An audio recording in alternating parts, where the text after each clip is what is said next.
vacation home? NASA, sir. NASA? I had no idea they hired you. There are quite a few women working in the space program. Least I can do is give y'all an escort. 3 Negro women are chasing a white police officer down the highway in 1961. That is a God-ordained miracle. In 14 days, astronauts will be here for training. And we're shooting a human into space, and it's never been done before. With the launch of the Russian spy satellite, the president is demanding an immediate response. Running from the man. Space Task Group needs a computer. Catherine is the gal for that. She can handle any numbers you put in front of her. You and I are different from each other. This is about inventing the math, because without it, we're not going anywhere. Yes, sir.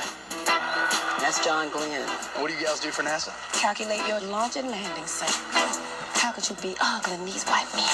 It's equal rights. I have the right to see fine in every color. Oh, laugh about it. If you were a white male, would you wish to be an engineer? I wouldn't have to. I'd already be one. Yes, it's an uphill battle. Get it, girl. But guess who else is playing? I don't know if I can keep up in that room. Just make that pencil move as fast as your mind does.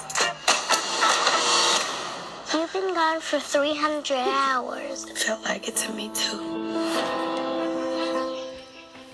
Colonel Glenn launches in a few weeks. We don't have the math figured out yet. There's no protocol for women attending. There's no protocol for a man circling the earth either, sir. Every time we have a chance to get ahead, they move the finish line. I need to be in that room hearing what you hear. Within these walls, who makes the rules? You, sir, you are the boss. You just have to act like one, sir. Have liftoff. We all get there together, or we don't get there at all. In the fight of our lives, people. My gals are ready. We can do the work. More than 50 million Americans watching. I got a warning light. Go find Catherine. Colonel Glenn? There's a real fireball outside. It's getting a little hot in here.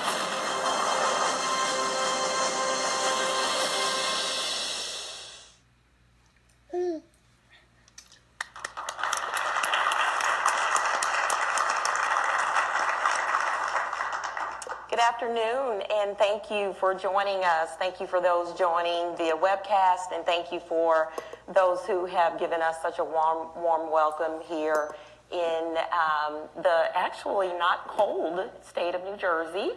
So I appreciate that. Thank you so much for whoever ordered that up. There is only one reason that I would get up at 3 o'clock in the morning and board a 6 o'clock a.m. flight just before my vacation and my birthday to come to New Jersey. And that reason would be the most profound impact that a movie has ever had on me.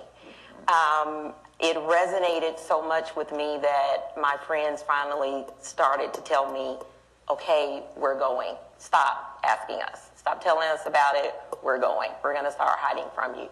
So it is my honor to be here today, one, to talk about the movie Hidden Figures and the American hero, one of them of that movie, Katherine Johnson, as well as to introduce you to who is now my girlfriend, by the way, just so we're clear, just within the last hour. That's all it takes. That's all it takes, right?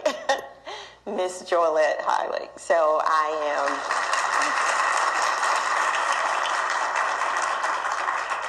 it is my absolute honor. Thank you for joining us. Thank you for making time for us. And I can't promise you, because of the connection that we've already made, that we're not going to get in trouble.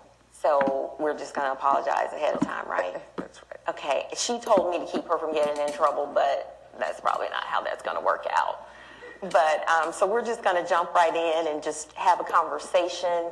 At the end, we're going to open it up for the audience that's here locally to ask questions as well. So you guys be sure and get your questions ready, and I'll let you know when it's time. And I can tell you right now, she'll answer your questions. So get ready, okay?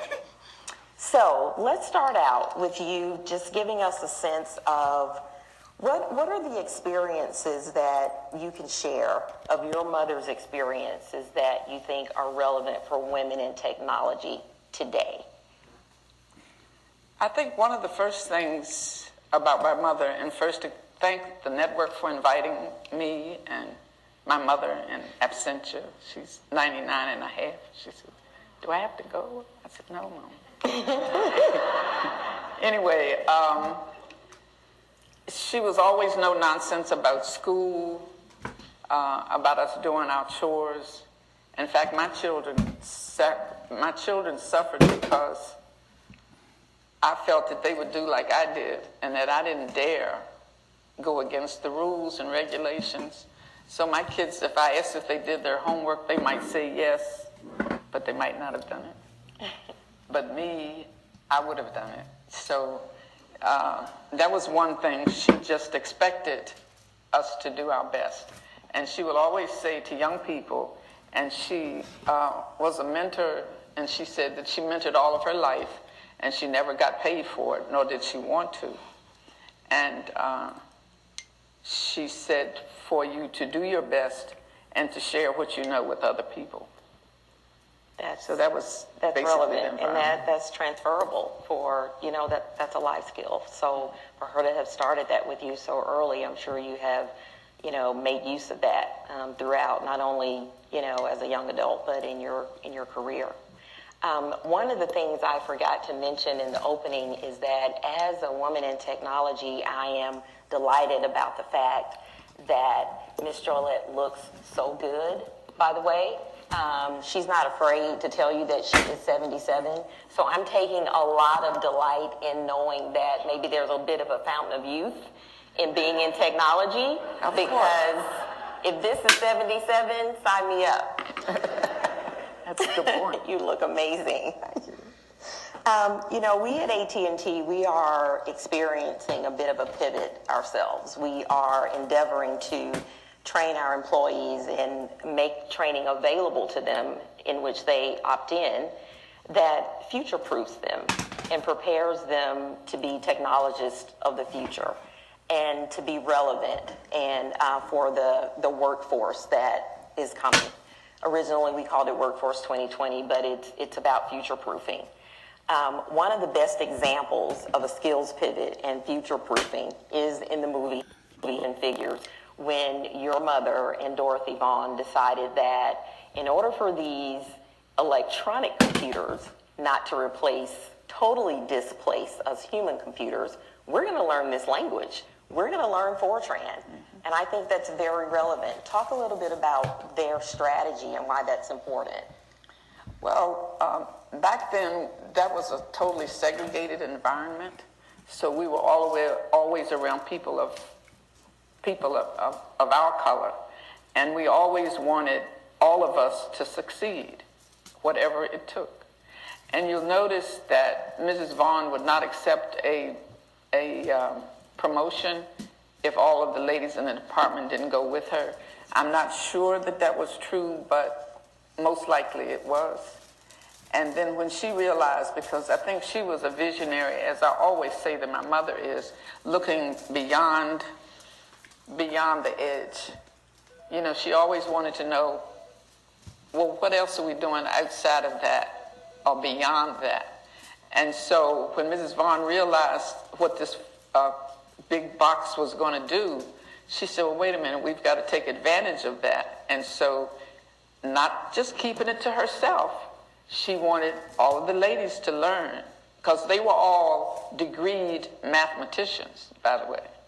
And so she taught them how to be prepared, which was Mom's, one of her mantras is, be prepared so that when the opportunity presents itself, you will be ready.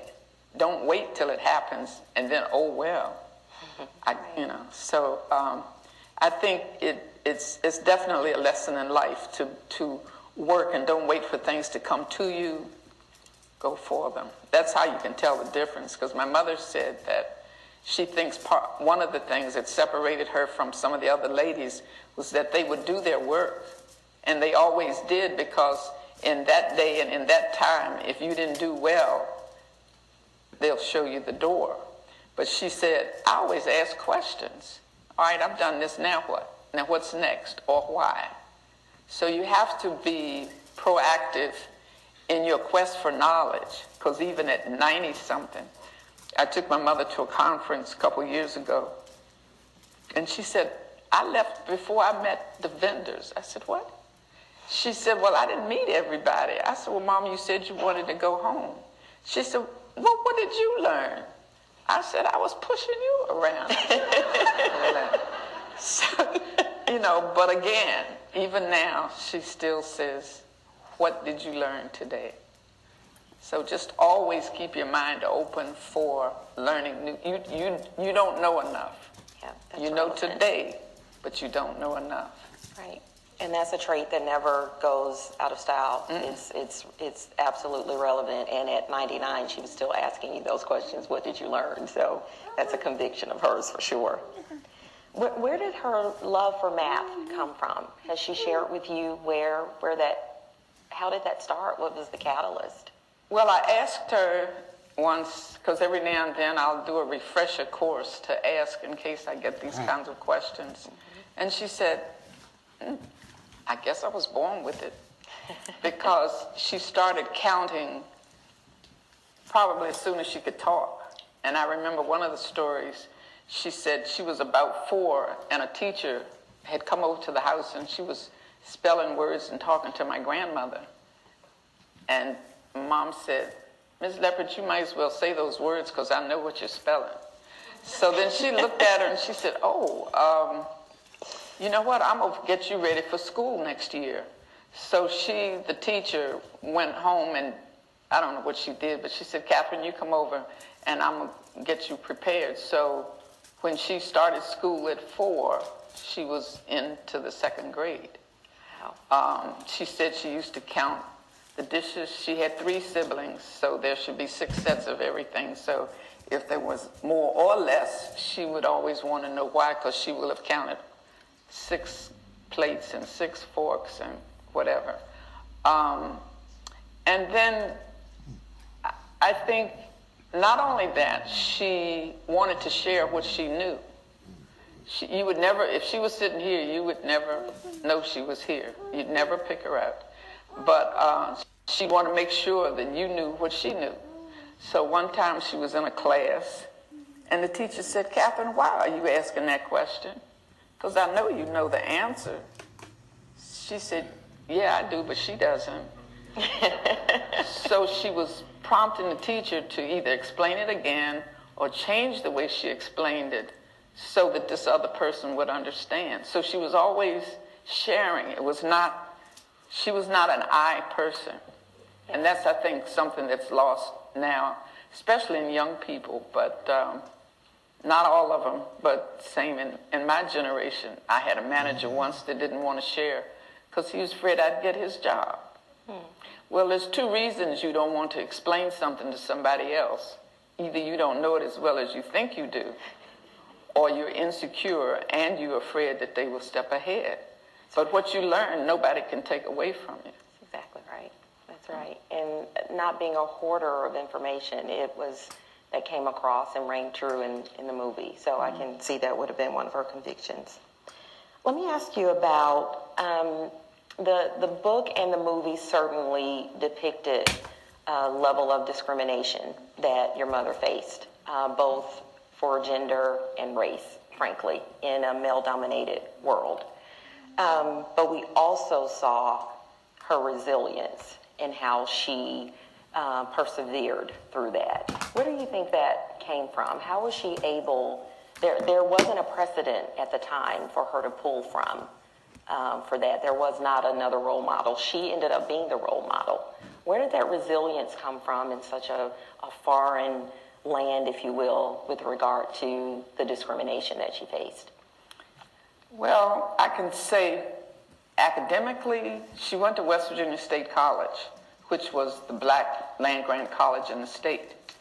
And it was known for its math reputation. And she had professors a professor specifically indicated when she was 15, he said, I'm going to make you a research mathematician. Well, what did he see in her that would make him say that? So that, first of all, it's caring. And then he said, I'm going to prepare you. Again, the word prepare. And so not only did she take everything that was in the catalog, he created another couple courses for her, where she was probably the only person in